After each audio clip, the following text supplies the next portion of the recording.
Տեսեք, կապված ռիսկերի հետ եւ տարածաշրջանում ստեղծված իրավիճակի հետ, դուք նաեւ վստահաբար հետեւում եք պաշտոնական տեղեկատվությանը, երեք նաեւ անվտանգության խորհրդի նիստ է եղել եւ ազգային ժողովից էլ նաեւ մեր գործընկերներն, ազգային ժողովի նախագահ պարոն Սիմոնյանը, պարոն Կոնջարյանը, խմբակցության ղեկավարը եւս մասնակցել են եւ այդտեղ բոլոր ձեր նշած ռիսկերը եւ հարցերը հասցեագրվել են ըստ էության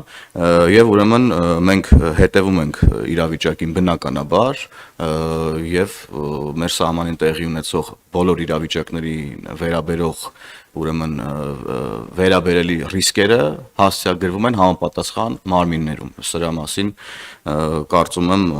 լրացուցիչ տեղեկատվություն արդեն կհաղորդեն հաջորդ անվտանգության խորհրդի նիստերից հետո կամ համապատասխան մարմինները, եթե դրա անհրաժեշտությունը լինի։ Ծրագրերի հետ կապված էլի շատ կարևոր է ձեր հարցը, որովհետև ես տեսա նաև մամուլում նման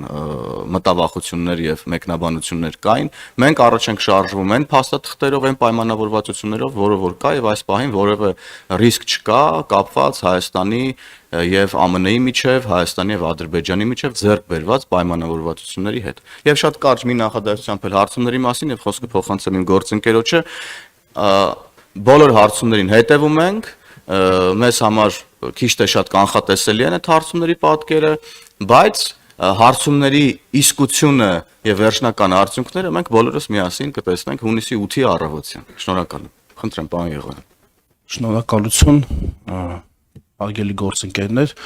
դուք խոսեցիք ռիսկերի մասին, բայց մինչև ռիսկերի մասին խոսելը, եթե մենք ուզում ենք լինել օբյեկտիվ եւ եթե ուզում ենք իսկապես հասկանալ թե ինչ է կատարվում, մենք պետք է նաեւ գնահատենք այն խաղաղությունը, որ այսօր կա Հայաստանում։ Դուք հիմա կենտրոնանում եք ինչ որ ենթադրյալ ռիսկի վրա, իսկ արդյոք դուք տեսնում եք, որ այսօր մեր եռացող տարածաշրջանում Հայաստանը ինչ որ առումով խաղաղության կղզյակ է եւ մեր բալանսավորված հարաբերությունները մեր հարևանների հետ մեծապես նպաստել են դրան։ Եկեք սա գնահատենք որպես ելակետ, եթե մենք ուզում ենք ինքներս մեզ հետ անկեղծ լինել եւ ոչ թե ուղակի այսպես գիտեք անհանգստացնենք մարդկանց, այլ տեղեկություն փոխանցենք մարդկանց, նախ գնահատենք, որ մենք ունենք խաղաղություն եւ փաստորեն մեր հաշվարկները, մեր քայլերը, մեր բոլոր ուրեմն այն հարաբերությունները, որ մենք հաստատել ենք բոլոր կողմերի հետ, սկսած ԱՄՆ-ից,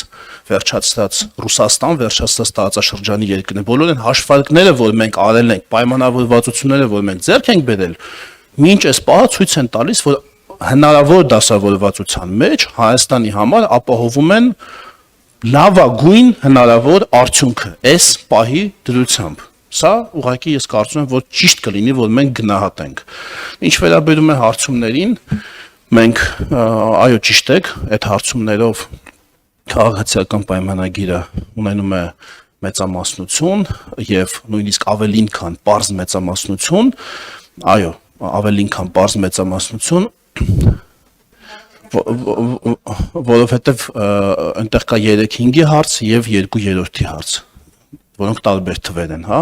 կա 50% պլյուս 1, կա 3/5 ձայն եւ կա 2/3 ձայն, 3 տեսակի մեծամասնություն է լինում դրա մասին է խոսքը, բայց մենք հələ քարոզարշավը դեռ չի սկսվել, մենք դեռ մեր ամբողջ ասելիքը չենք ասել, կարծում եմ դա շատ լավ գնահատական են թվերը, որ 3 հրապարակվեցին, թե այսօր դրանք շատ լավ գնահատական են եւ այստեղ էլ ես խնդրում եմ դուք ոչ թե դուք ասում եք, բա ուր է սահմանադրական մեծամասնությունը, կարծես սահմանադրական մեծամասնությունը այնտեղ այսպես պիտի պատրաստի դրած լինի կամ մենք ասել ենք, որ այնտեղ պատրաստի դրած է եւ դուք էլ հիմա մեզ հանդիմանում եք։ Մի հատ եկեք նկատենք, որ բազմաթիվ ուժեր եւ բազմաթիվ մարդիկ, բազմաթիվ լրագրողներ ասում էին, որ քաղաքացիական պայմանագիր կուսակցության վարկանիշը ընկել է, շատ ցածր է, նույնիսկ չգիտեմ, իշխանություն ձևավորելու հետ կապված կարող են խնդիր ունենան եւ այլ, Գյումրի 2 սցենարից էին ինչ որ խոսում եւ այլն, մի հատ սա գնահատենք։ Էլի ասեք ձեր հարցը, բայց մի հատ տեսնենք, թե ինչ է տեղի ունեցել, դրա վրա կառուցենք մեր հետագա հարցը։ Ոչ թե մոռանանք մեր նախորդ քննադատությունը եւ անցանկամից անցնենք երկրորդ քննադատությանը։ Շնորհակալություն։ Մի կարճ հարց էր, քանի որ կարծես թե կհասցնենք։ Պարոն Եղոյան, այսինքն դուք կարծում եք, որ քարոզարշավի փուլով արդեն դուք կկարողանաք լուծել նաև սահմանադրական մեծամասնության հարցը, ես ճիշտ հասկացա։ Կարծում եմ, որ մենք հիմա էլ այդ հարցը արդեն իսկ լուծել ենք, ուղղակի հարցումները, գիտեք, դրանք մոտավոր հարցումներ են, իրենք ցույց են տալիս տրամադրություն, հարցումը ամեն դեպքում միշտ տարբերվում է ընտրության արդյունքներից ձայնի կամ 1%-ի կամ 2%-ի ճշտությամբ չի կարող արտահայտել, մենք գնում ենք այո սահմանադրական մեծամասնության, որովհետև մեր պետության արչև բացված հեռանկարները իրականացնելը պահանջում է մեր քաղաքացիների ամուր քվեն եւ մենք հայցելու ենք այդ ամուր քվեն, որպեսզի հնարավորություն ունենանք պաշտպանել խաղաղությունը, որը արդեն իսկ մենք հաստատել ենք այն ամուր քվեով, որը մեզ քաղաքացիները տվեցին 21 թվականին, մենք արդարացրեցինք այդ քվեն,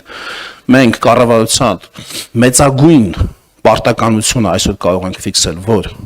կատարված է, խաղաղությունը հաստատված է եւ այն անդառնալի դարձնելու համար մեզ պետք կլինի այո քաղաքացիների ամուր եւ աներկբա քվեն, այն է սահմանադրական մեծամասնություն, այն է